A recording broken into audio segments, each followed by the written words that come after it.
Bonsoir à toutes et à tous et bienvenue en ce mercredi 29 avril 2020. Et nous en sommes arrivés aujourd'hui au psaume des temps modernes, numéro 40 dans ce livre des psaumes des temps modernes, d'où le nom de notre ami, pasteur Jean-François Denis. Oh Père, avant toute chose, nous te demandons ta présence, vraiment que ta présence soit tangible ce soir. Oh oui, tangible, Père. Nous te remercions vraiment pour ta présence. Oh, merci. Merci, bien-aimé Saint-Esprit. Merci pour tes révélations encore ce soir dans les cœurs de chacun d'entre nous. Merci pour ton enseignement, pour tout ce que tu vas nous apporter encore ce soir. Merci.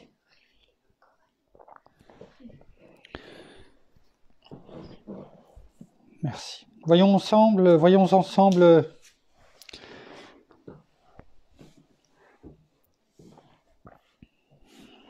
le psaume numéro 40.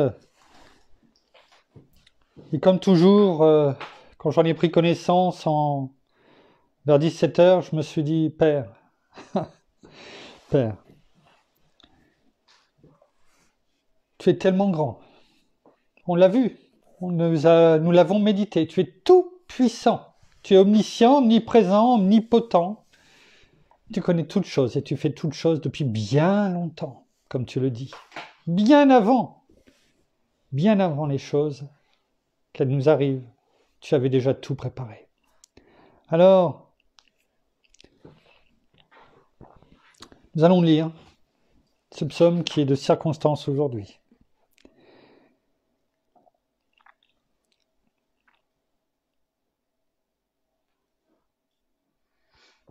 Il s'intitule « Éternel ». J'ai confiance en toi, car c'est toi qui diriges tous mes pas.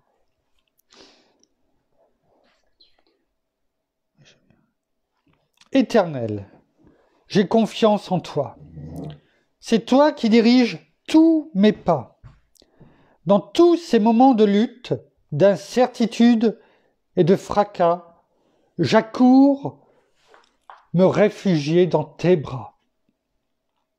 Car je sais que tu prendras soin de moi, mon roi. Je désire écouter ta voix, ne rien faire qui viendrait de moi, mais plutôt me soumettre complètement à ta volonté et te laisser ma vie, mes projets et l'Église diriger. Ô Dieu d'éternité! Je ne désire qu'accomplir ce pourquoi tu m'as créé, afin de marcher à pieds joints dans ma destinée et avancer par la foi dans ce chemin que tu as tout tracé, en me laissant par l'Esprit Saint diriger, te plaçant quotidiennement dans ma vie le premier. Père, aide-moi à oublier et à me pardonner mes erreurs du passé. Je sais, et j'ai la ferme conviction dans mon cœur que toi, tu les as toutes acquittées. Mais pourquoi les hommes sont si vite à me les rappeler? Alors qu'aujourd'hui, j'ai embrassé cette vie de sainteté en marchant quotidiennement à tes côtés. Oh, je t'en supplie, garde mon cœur de toute amertume et de toute cette rancœur, afin que tout comme toi, je puisse aimer sans restriction et me donner pour tous avec passion.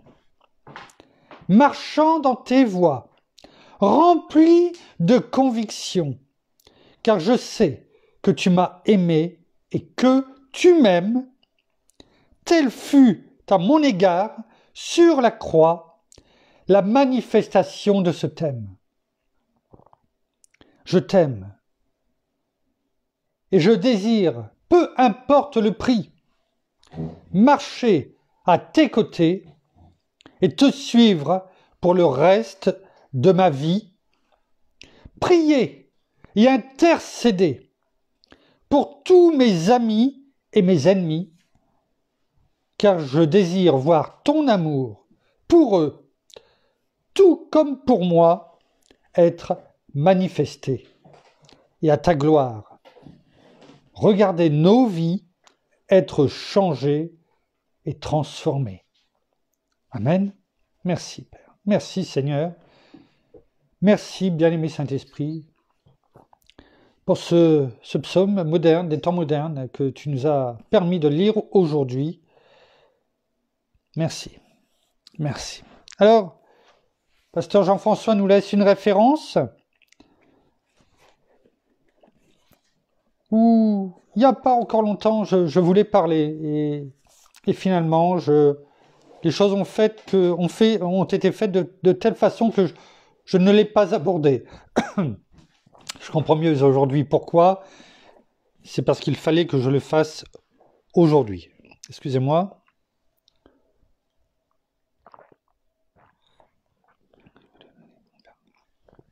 Merci. Le psaume premier qui commence donc cette longue liste de psaumes sur lesquels bien souvent nous sommes plongés. Et ce psaume premier qui qui donne le ton. Qui donne le ton à tout le reste. À tout le reste. Comme on avait pu le dire hier, à cette louange qui monte, à cette glorieuse louange musicale, de nos voix, de nos prières, qu'en grande partie David nous a laissé. Mais le livre premier, quand on le regarde, quand on prend le temps de le méditer, on ne va pas le méditer entièrement ce soir, c'est pas le but. On va le lire, mais il donne le ton, le là, pour tout le reste.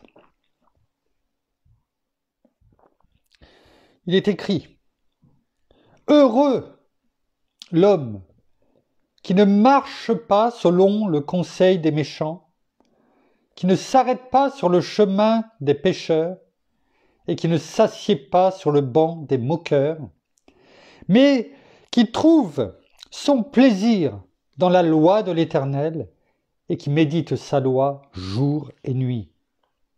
Il est comme un arbre planté près d'un cours d'eau, qui donne son fruit en son temps et dont le feuillage ne se flétrit pas. Oh, tout ce qu'il fait réussit. Il n'en est pas ainsi des méchants. Ils sont comme la paille que le vent dissipe. C'est pourquoi les méchants ne tiennent et ne résistent pas au jour du jugement, ni les pécheurs dans la communauté des justes, car l'Éternel connaît la voie des justes et la voie des pécheurs mène à la perdition. Il y aurait tellement de choses à dire dans ce psaume, mais il donne le là, comme je le disais tout à l'heure.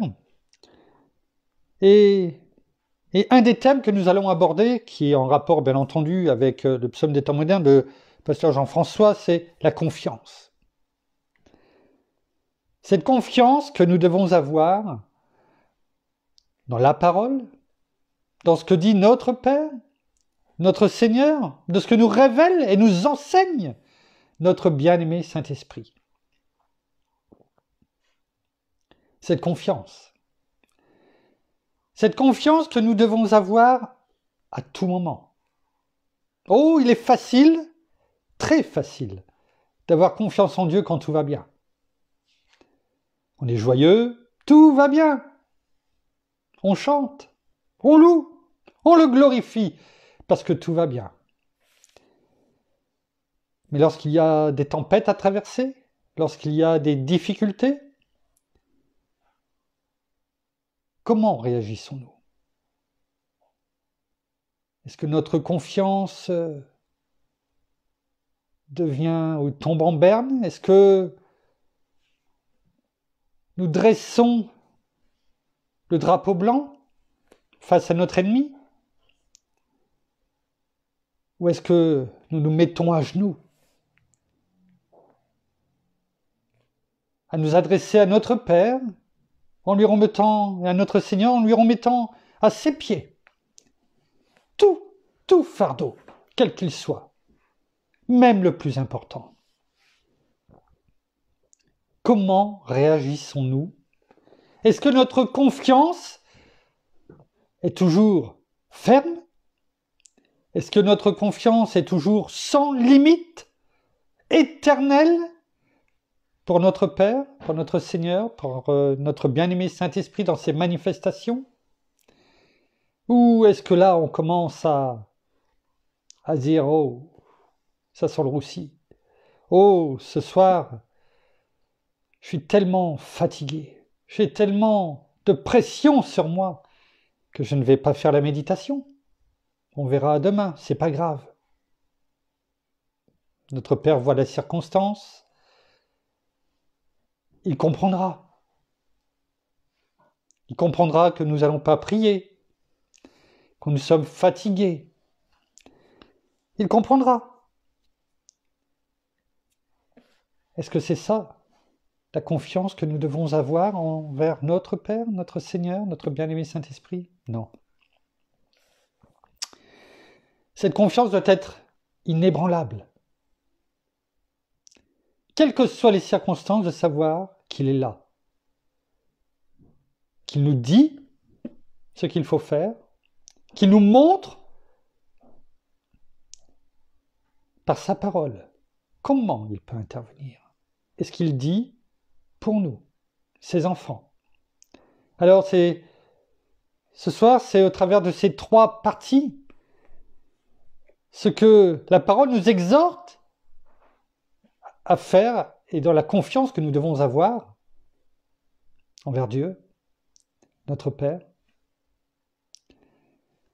envers les promesses particulières et relatives à la confiance que nous mettons en Dieu, et des exemples, quelques exemples relatifs à cette confiance.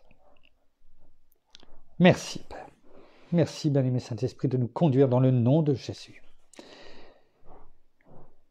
Commençons par le psaume. Ah, juste une chose.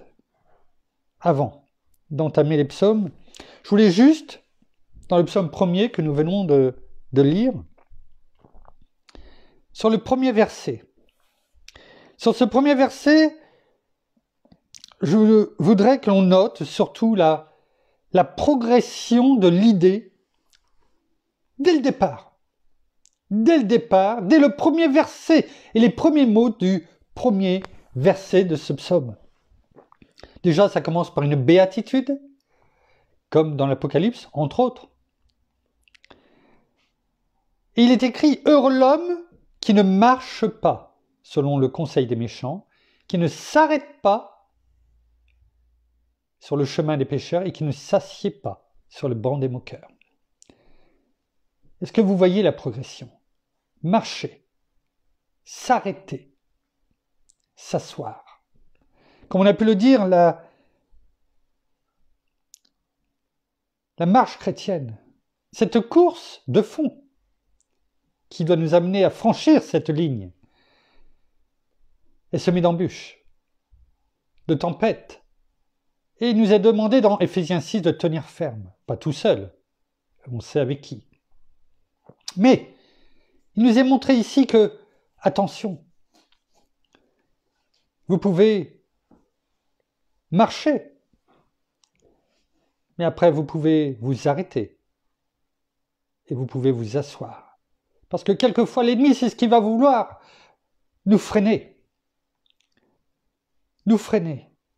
afin que nous nous arrêtions, pour nous reposer. On a le temps, comme je le disais tout à l'heure. Et quelquefois on s'arrête. Et quelquefois on est tellement bien là où on s'arrête que les jours, les semaines, les mois et quelquefois les années passent et on n'est toujours pas reparti. On s'est détourné. Et on finit par s'asseoir, beaucoup plus longtemps qu'il est prévu, peut-être, sur le banc des moqueurs, sur le banc de ce monde. Et on finit par devenir comme eux. Il nous est demandé de continuer notre route, droit devant, comme le voyage du pèlerin, à nous détourner et à continuer, droit devant. Comme on a pu l'étudier, le méditer, de nous laisser conduire sur le chemin qui est notre Seigneur et pas un autre. Vaut mieux être la tortue quelquefois que le lièvre. Le tout, c'est comme la tortue, de franchir la ligne. Premier ou pas, qu'importe, mais de la franchir. Voyons donc ce que nous parle, ce que nous dit la parole dans le psaume 37, psaume 37, versets 3 à 5, concernant les exhortations qu'elle nous donne, que la parole nous donne sur la confiance en Dieu. Psaume 37, versets 3 à 5. Il est écrit: « Confie-toi en l'Éternel et pratique le bien. Demeure dans le pays et prends la fidélité pour pâture. Fais de l'Éternel tes délices, et il te donnera ce que ton cœur désire. Remets ton sort à l'Éternel, confie-toi en lui, et c'est lui qui agira. » Je dirais qu'on pourrait presque fermer la parole. Il y a tout. Se confier en l'Éternel, pratiquer le bien, demeurer dans son pays, dans sa présence. Il nous donne la fidélité pour pâture.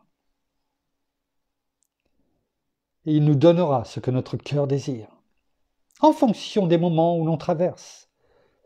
Remets ton sort à l'Éternel et confie-toi en lui, et c'est lui qui agira. Quand on ne sait plus quoi faire, quand on est venu auprès de lui, on lui abandonne toute chose, parce qu'on sait que ce n'est pas nous qui faisons les choses, c'est lui qui va agir. Il le dit, et il le dit, il agira.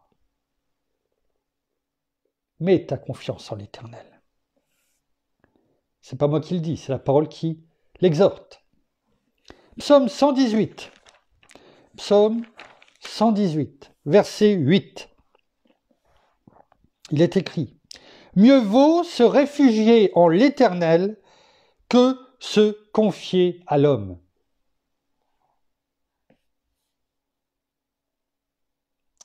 Se confier en l'homme, c'est de la fausse confiance. Je ne parle pas de nos frères et sœurs à qui on peut demander la prière et prier ensemble. C'est encore autre chose. Mais c'est à Dieu. Avant toute chose, avant de demander aux frères et sœurs, venez demander à Dieu. Venez demander à Dieu. Proverbe 3, verset 5. Il est écrit: « Confie-toi en l'Éternel de tout ton cœur et ne t'appuie pas sur ton intelligence. » Oh, ne croyons pas. Ne nous appuyons pas sur nous-mêmes, sur notre confiance en soi, que l'on entend partout. Non! Même pour la prière. Venons d'abord remercier notre Père, de lui demander d'intervenir. Prions, oui, mais sachons entrer avec des louanges de reconnaissance comme nous avons pu voir hier. Parce que c'est lui qui va agir. Ne mets pas ta confiance en l'homme. Et encore moins en toi-même. Ésaïe, vous commencez en plus à bien le connaître. Ésaïe, chapitre 26, verset 4. « Confiez-vous en l'Éternel pour toujours, car l'Éternel est le rocher des siècles. » Oui, des rochers. Un rocher qui ne s'effrite jamais. Il y a des rochers aujourd'hui qui sont millénaires. Ils sont gardés précieusement, entourés. Ils font partie du patrimoine de l'humanité. Mais le rocher qui est l'humanité, c'est notre Éternel, notre Père. L'Éternel est notre rocher. Il ne fait pas partie du patrimoine de l'humanité. C'est l'humanité. C'est tout l'univers. Il est tout puissant.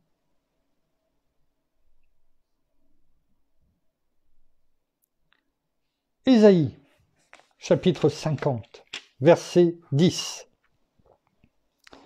Il est écrit: Qui parmi vous craint l'Éternel en écoutant la voix de son serviteur, Ésaïe, manque de lumière, quiconque marche dans les ténèbres et manque de lumière, qu'il se confie dans le nom de l'Éternel et qu'il s'appuie sur son Dieu.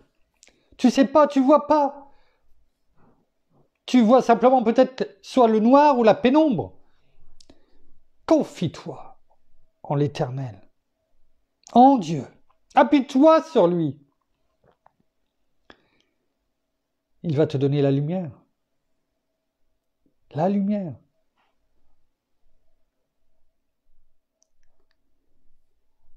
On ne va pas en parler davantage, on a pu déjà le méditer sur qui était la lumière.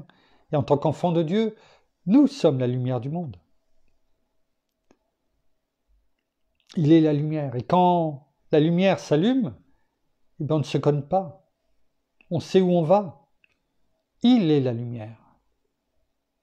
Et on ne se pose pas de questions. Quand on veut de la lumière, on appuie sur l'interrupteur. Et on sait que la lumière va être là. On ne se dit pas, tiens, est-ce que j'appuie? Est-ce qu'il va y avoir la lumière? Est-ce que la lumière va jaillir? Non. C'est une évidence. Avec notre Père, notre Seigneur, c'est la même chose. Avec notre bien-aimé Saint-Esprit qui jaillit en nous.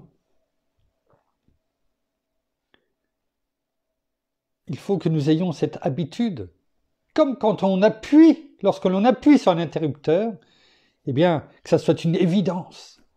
Que lorsque l'on vient devant notre Père, devant notre Seigneur, en demandant que notre bien-aimé Saint-Esprit agisse dans les vies, que ça soit une certitude que la lumière jaillisse, qu'on ne se pose même pas la question de savoir si elle va jaillir ou pas. Elle est là. Elle est là. Merci. Deuxième partie, les promesses particulières qui sont relatives à cette confiance que nous avons mis en Dieu suite à ces exhortations. Alors, voyons maintenant dans 2 Samuel. 2 Samuel, donc après le Pentateuque, donc il y a quelques livres, et là, Samuel, donc 2 Samuel, 22, chapitre 22, verset 31. Il est écrit: les voies de Dieu sont parfaites. La parole de l'Éternel est éprouvée. Il est un bouclier pour tous ceux qui se réfugient en lui. C'est la perfection de Dieu, les voies divines. Dieu, notre protecteur, Dieu, notre confiance. Ces voies sont parfaites, elles sont éprouvées. On sait qu'on peut y entrer, on peut les suivre. Il y en a tellement qui sont passés par là et qui ont vu les miracles dans leur vie. Merci. Merci. Tu es notre bouclier. Psaume, le livre des psaumes. Nous repartons dans les psaumes, chapitre 31. Chapitre 31, verset 20. Oh, combien est grande ta bonté, que tu tiens en réserve pour ceux qui te craignent, que tu exerces envers ceux qui se réfugient en toi en face des humains.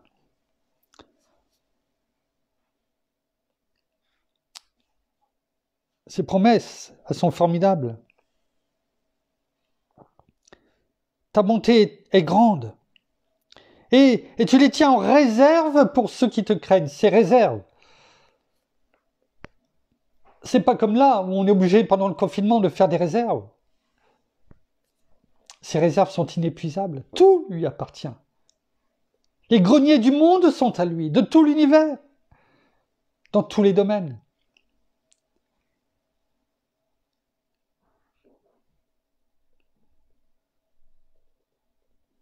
Ces bontés ne sont jamais épuisées.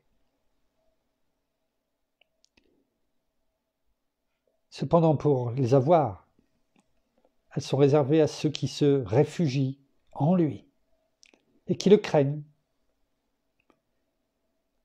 Cette crainte révérencieuse et respectueuse. Pas cette peur à aller se cacher, mais à venir devant lui, à s'agenouiller, de le remercier, comme on a pu voir hier, par un sacrifice de reconnaissance, de louange que nous faisons monter.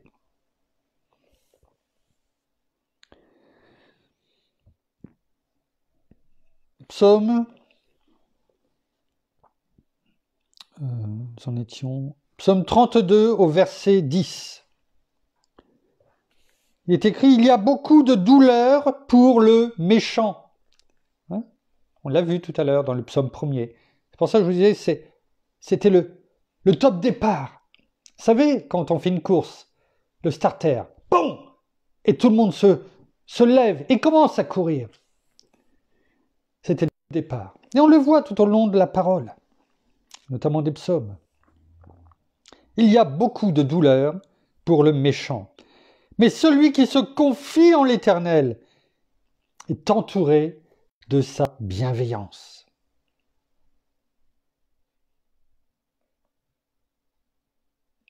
On est entouré. Quand on entoure de ses bras quelqu'un ou quand on fait le tour, on fait le tour et il nous entoure de sa bienveillance. Un peu comme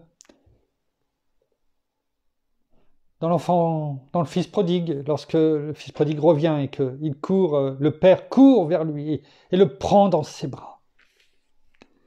C'est ce qu'il fait, il nous entoure de sa bienveillance, de sa bonté, de son amour. Merci. Merci, Père. Ouais, tu ne manques jamais d'amour pour nous. Psaume 34. Conduis-moi.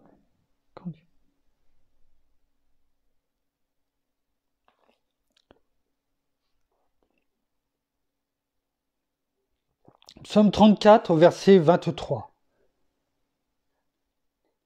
Il est écrit « L'Éternel libère l'âme de ses serviteurs, et tous ceux qui se réfugient en lui échapperont à la condamnation. » Il nous libère. Il libère l'âme de ses serviteurs. Notre âme lui appartient. Nous avons la rédemption. Nos péchés sont pardonnés, comme l'a dit pasteur Jean-François. Nous savons, même si l'homme vient nous le redire, l'ennemi au travers des hommes, non.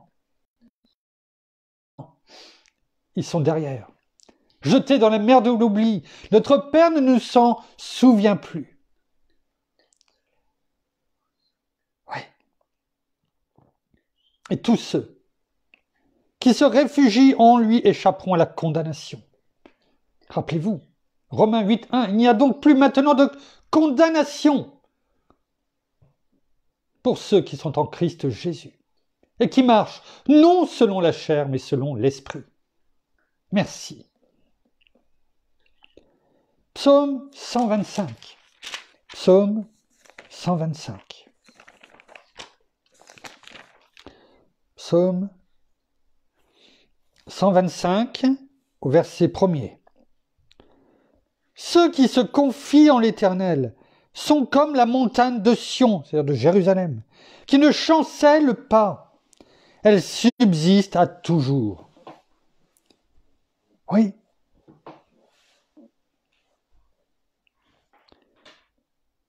L'image qui est donnée juste au verset 2, je vais vous la dire. Jérusalem est entourée de montagnes. Oui, Jérusalem est entourée de montagnes.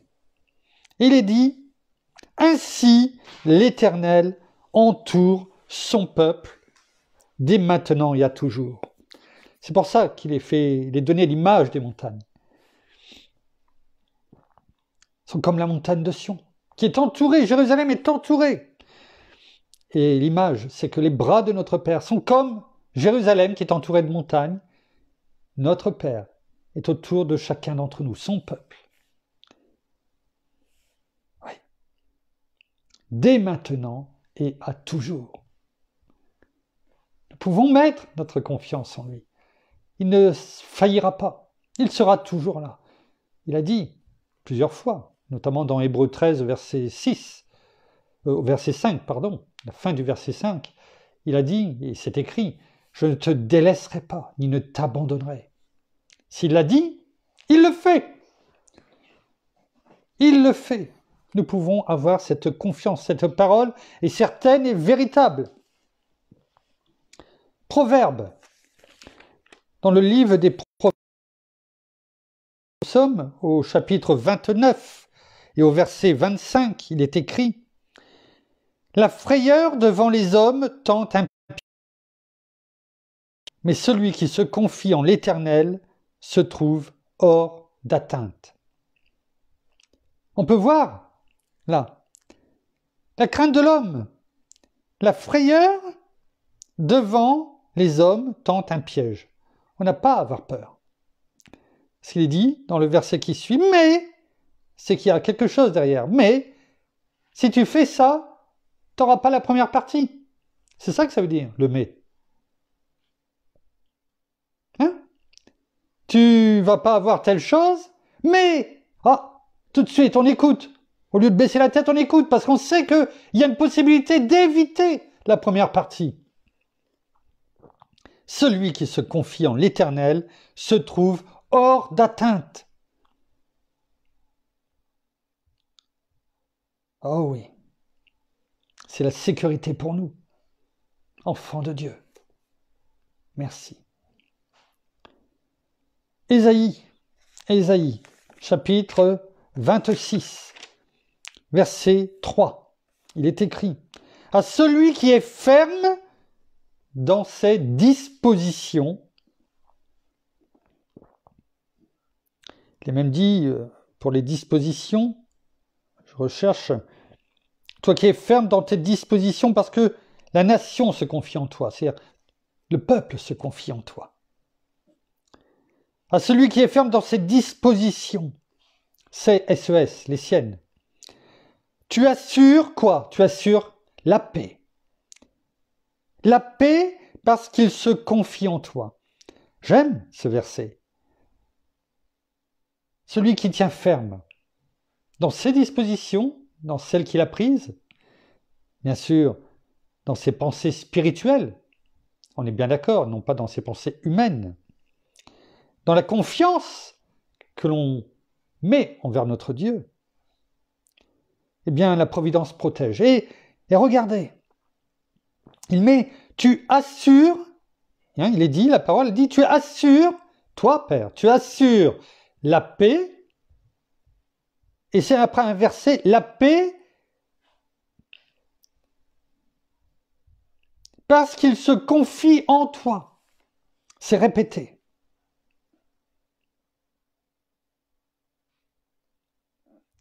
Si on veut avoir la paix, non pas qu'on dit fous-moi la paix, mais la paix véritable, celle que notre Seigneur nous donne.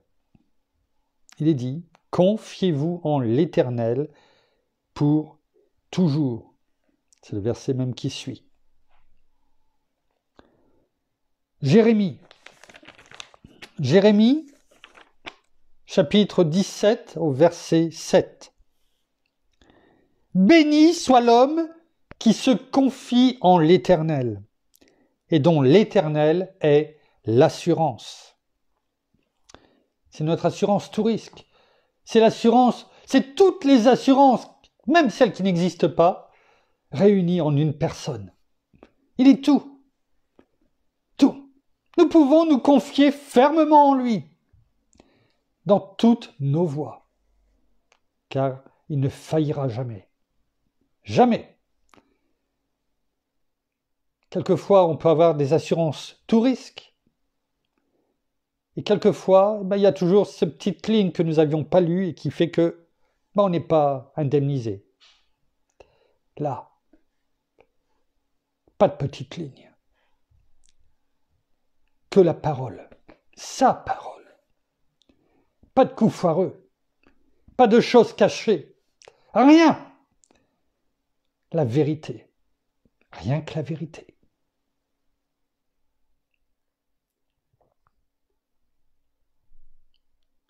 Naoum, le prophète Naoum, on n'a pas dû le voir encore, donc qui après Michée, avant Agé, donc avant Habakkuk, dans la fin, un petit peu avant Zacharie.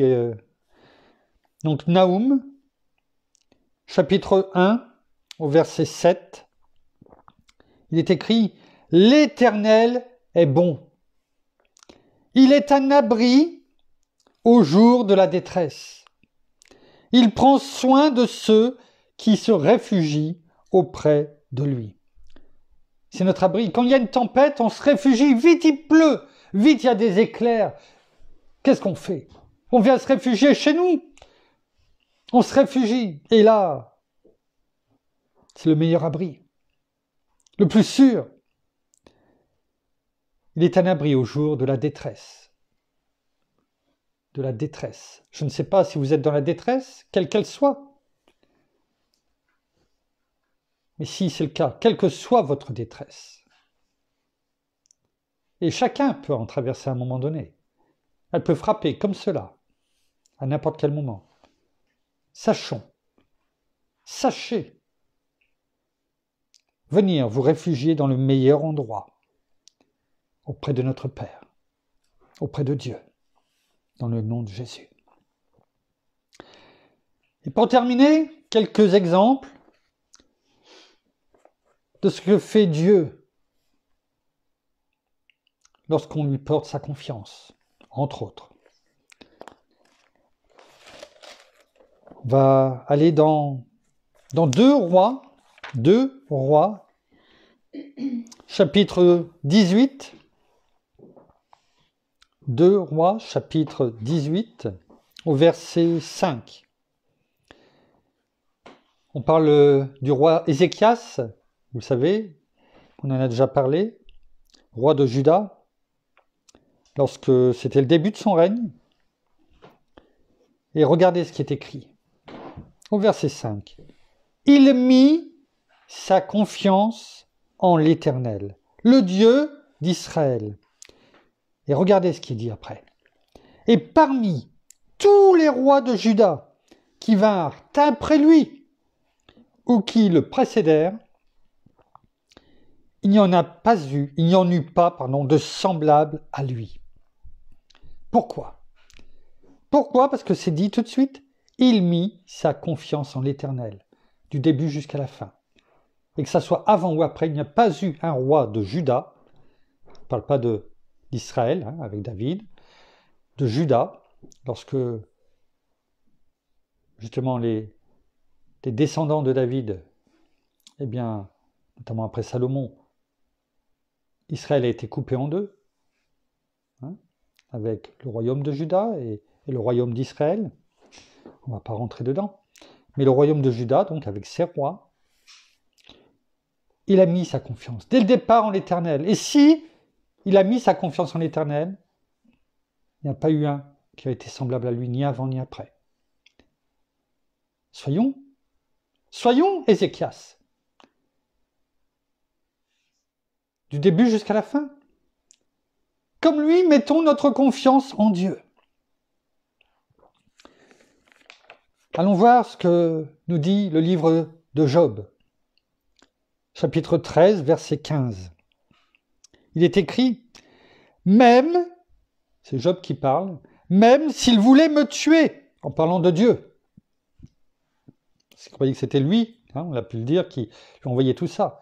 Et il dit, même s'il voulait me tuer, même si Dieu voulait me tuer, je m'attendrai à lui.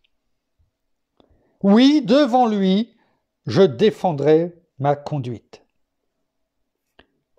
Il ne le rejetterait pas. Il s'attend quand même à lui. Parce qu'il sait qu'il a toute confiance en lui. Il ne le reniera pas. Il défendra sa cause, certes, mais il ne le reniera pas. Il lui fait toute confiance. Parce qu'il sait que c'est un Dieu juste. Et Job savait qu'il n'avait rien fait de mal. Enfin, à ses yeux, en tout cas, par rapport à la loi, à ce qui était connu. Et il avait toute sa confiance, parce qu'il aimait. Il aimait l'Éternel. Psaume 25. Psaume 25, versets 2 et 3. Il est écrit, « Mon Dieu, en toi, je me confie, que je ne sois pas couvert de honte, que mes ennemis n'exultent pas à mon sujet. Tous ceux qui espèrent en toi ne seront pas dans la honte, ils seront dans la honte, ceux qui sont sans raison sont des traîtres. » Oui, ceux qui espèrent en toi ne seront pas dans la honte. Vis-à-vis des hommes, vis-à-vis peut-être des événements qui font qu'on pourrait tomber et qu'on pourrait se faire moquer. Non, on ne sera pas dans la honte, parce que tu interviendras avant. David, c'est ce qu'il criait. J'élève mon âme. Psaume 56. Psaume 56, versets 4 et 5. Le jour où je suis dans la crainte, en toi je me confie. De Dieu je loue la parole. En Dieu je me confie, je ne crains rien. Que peuvent me faire des hommes?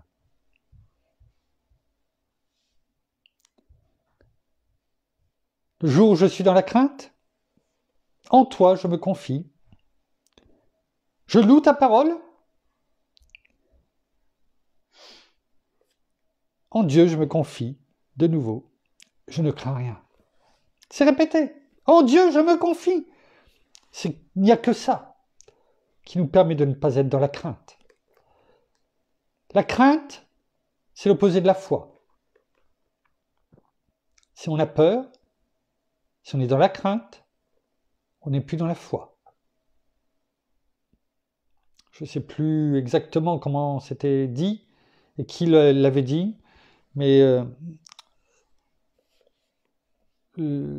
ces paroles étaient de ce type. La foi ou la crainte commence là où s'arrête la foi. La crainte commence où s'arrête la foi. C'est-à-dire que tant que vous êtes dans la foi, cette foi véritable, cette foi divine, cette foi qui nous est donnée par grâce, vous ne tombez pas dans la crainte. La porte s'ouvre, elle vous attire. Viens, viens. Et quand vous la franchissez, vous tombez dans la crainte. Fermez-la à double tour. Tombez à genoux. Même si vous sentez que vos forces diminuent, tombez à genoux. Et venez déposer votre fardeau. Comme il est dit dans Matthieu 11, versets 28 à 30, « Venez à moi, vous tous qui êtes fatigués et chargés, et je vous donnerai du repos. Prenez mon joug sur vous et recevez mes instructions, car je suis doux et humble de cœur, et vous trouverez du repos pour vos âmes, car mon joug est aisé et mon fardeau léger. Psaume 57, verset 2. Il est écrit « Fais-moi grâce, ô Dieu, fais-moi grâce, car en toi mon âme se réfugie. Je me réfugie à l'ombre de tes ailes, jusqu'à ce que les calamités soient passées. » Ça nous fait passer un petit peu au psaume 91, celui qui se repose à l'ombre de tes ailes. Jusqu'à ce que les calamités passent. On sait que on peut se mettre à l'ombre de ses ailes, comme la poule protège ses poussins. Les calamités passent. On est gardé. La parole est claire. Elle nous exhorte et elle nous dit, voilà ce que je fais pour toi. Si tu fais tout ce que je t'ai dit auparavant, si tu te confies totalement, à 200%, à moi. Pour terminer, Ésaïe, chapitre 12. Ésaïe, chapitre 12, au verset 2, il est écrit « Voici le Dieu de mon salut. J'aurai confiance et je n'aurai pas peur. Car l'Éternel est ma force et mon chant. Il est devenu mon salut. » Oui, il est devenu mon salut. Il est ma force, mon soutien, celui en qui je me confie, afin que nous puissions dire « Père, ce matin, entends ma voix. » Pardon, excusez-moi. Comme on a pu dire dans le psaume 40, « Éternel, j'ai confiance en toi. C'est toi qui diriges tous mes pas.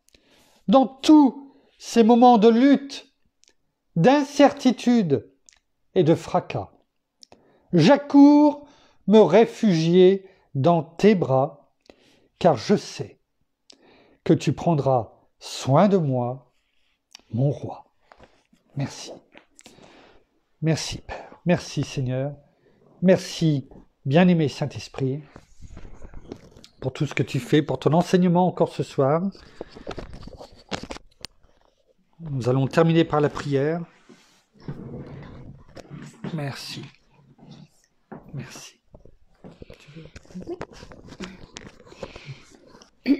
Oh Seigneur, merci encore pour ton enseignement. Merci encore pour la parole qui nous est encore donnée. Merci parce que tu touches nos cœurs, oui, au plus profond de nous. Merci parce que ta parole est vivante, ta parole est poignante, ta parole nous touche, qu'elle nous envahit, qu'elle nous fortifie, qu'elle nous relève. Nous savons que nous avons cette espérance en toi, que tu diriges nos pas. Oui, nous voulons croire chaque jour en toi, en ton amour, en ton espérance, en tout ce que tu mets devant nous. Et merci encore, Père, pour les guérisons que tu donnes à chacun d'entre nous. Merci aussi pour ta patience, ta bienveillance, ta paix. Oui, car nous sommes dans la paix, parce que tu es notre secours, tu es notre salut. Nous savons que notre espérance est en toi. Oui, notre espérance est en toi. Chaque jour de nos vies, malgré les tempêtes, malgré tout ce que nous pouvons vivre dans le monde, malgré nos échecs, malgré nos doutes, nos craintes, eh bien, sachons venir à toi et te déposer nos fardeaux à tes pieds. Sachons crier à toi, toi, notre merveilleux roi, toi, notre Seigneur, notre Sauveur, notre roi. Ton nom est magnifique sur toute la terre et il régnera à tout jamais, car tu es éternel, car tu es là et tu es en nous, et nous savons qu'avec toi, nous avons toute éternité. Alors merci notre roi pour tout ce que tu fais dans nos vies. Merci pour ce chemin que tu traces devant nous, car nous ne sommes pas dans les ténèbres. Tu es notre lumière, tu éclaires notre sentier chaque jour. Ô toi, mon roi, toi, Seigneur Jésus, tu es notre vie, tu es notre espérance, notre salut, et nous voulons encore aujourd'hui louer ton nom et te dire toute notre reconnaissance. Oui, tu guides nos pas, tu es notre chemin, toi, notre roi. Seigneur Jésus, je loue ton nom, aujourd'hui et à jamais, dans ma vie, dans notre vie, dans votre vie. Amen et amen. Merci. Merci Seigneur. Merci pour cette prière. Merci, béni Saint-Esprit. Merci. Merci. Voilà, donc ainsi se termine la méditation donc de ce soir. Juste une toute petite annonce. Je demanderai, même si d'autant plus ce soir, vous comprendrez pourquoi, notre Père est toujours merveilleux. Nous le savons, et toutes choses sont conduites. Ce psaume cette méditation aujourd'hui, quand je l'ai lu et préparée, elle était poignante parce que aujourd'hui, donc notre fille Jessica, que tout le monde connaît, a été hospitalisée cet après-midi pour faire des examens plus poussés parce que elle avait ses taux de protéines qui étaient très très élevés et donc et sa tension également, donc il voulait qu'elle soit hospitalisée, faire des examens beaucoup plus complets. Elle est en train encore, je pense, d'être dans les examens, donc on n'a pas de quoi vous dire encore ce soir. Mais nous allons vous demander, bien entendu, de prier pour elle. Non pas de prier, voilà, mais de prier en toute confiance. Nous l'avons fait, nous l'avons remise. Nous savons que notre Père est bon, qu'il va intervenir, que toutes choses vont être conduites pour que ça soit une gloire, la gloire pour son nom. Alors vous comprenez maintenant pourquoi c'était encore plus poignant pour moi de faire cette méditation ce soir avec ce thème que je ne connaissais pas avant, parce que je l'ai découvert après, quand nous sommes revenus. Et c'est pourquoi je loue notre Père, notre Seigneur, parce que ça m'a fortifié, ça m'a réconforté. Et ça m'a permis de voir qu'une fois de plus, même si je n'en doutais pas, mais une fois de plus, il m'a montré. Quand on demande à notre Père, parle-moi, mon épouse le sait, tous les jours je lui dis. Et une fois de plus, il nous a parlé. Il m'a parlé. Quand j'ai ouvert et quand j'ai lu ce psaume, je me suis dit, merci Père. Je sais que tu m'entends à chaque instant, que tu vois tous les recoins de mon cœur, dans tous les recoins de n'importe quoi, ou de n'importe où dans ma vie et dans la vie de chacun d'entre nous. Alors oui, je le loue, je lui rends gloire encore ce soir et jusqu'à la fin de ma vie. Alors on se donne rendez-vous demain à la même heure, au même endroit, pour la suite, la 41e méditation. Et on verra ce que nous réserve demain la méditation et comment la parole nous touchera encore une fois de plus. Merci pour vos prières. Merci, nous vous aimons. Nous vous aimons. Passez une bonne soirée et à demain. Au revoir.